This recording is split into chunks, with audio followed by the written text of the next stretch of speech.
প্রিয় ছাত্রছাত্রী, আজ তোমাদের ভূগোল থেকে একটি প্রশ্নের সমাধান বা উত্তর দেব।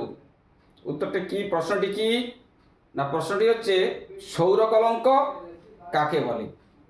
সৌর কলঙ্ক কাকে বলে আমরা যদি বলতে যাই তাহলে কি বলবো না, সূর্যের গায়ে যে দাগ দৃশ্যমান, মানে যে গাঢ় দৃশ্যমান যে দাগ আমরা সূর্যপৃষ্ঠে দেখতে পাই, সেটি আসলে কি না, অপেক্ষাকৃত সূর্যের মধ্যে থাকা শীতলতম স্থান।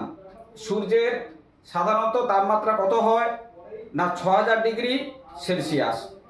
ওই স্থানটি মানে ওই শীতল স্থানটির সাধারণত উষ্ণতা কত হয় না 3000 থেকে 4500 ডিগ্রি সেলসিয়াস।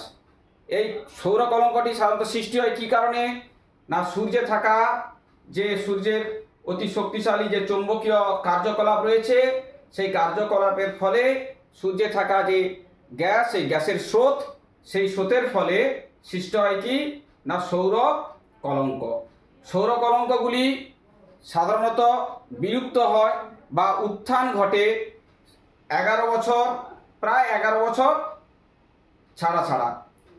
ঠিক আছে, এই 11 বছর ছাড়া সৌর কলঙ্কগুলি লুপ্ত হওয়া বা বিলুপ্ত হওয়া বা উত্থান হওয়া, এই প্রক্রিয়াকে কি বলা হয়?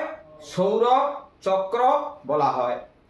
এগুলোকে, এই যে সৌর কলঙ্ক বা সূর্যের গায়ে যে এই সূর্যপৃষ্ঠে যে দৃশ্যমান গাঢ় দাগ, এটাকে কি বলা হয়?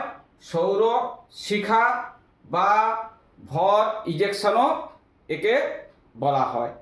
তাহলে তোমরা নিশ্চয়ই বুঝতে পারলে যে সৌর কলঙ্ক কি। যদি তোমাদের বোঝার কোনো অসুবিধা থাকে তাহলে তোমরা কি করবে? কমেন্ট করবে। আর যদি পরের ভিডিও পেতে চাও তাহলে চ্যানেলটা সাবস্ক্রাইব করে ফলো দিয়ে পাশে থাকবে।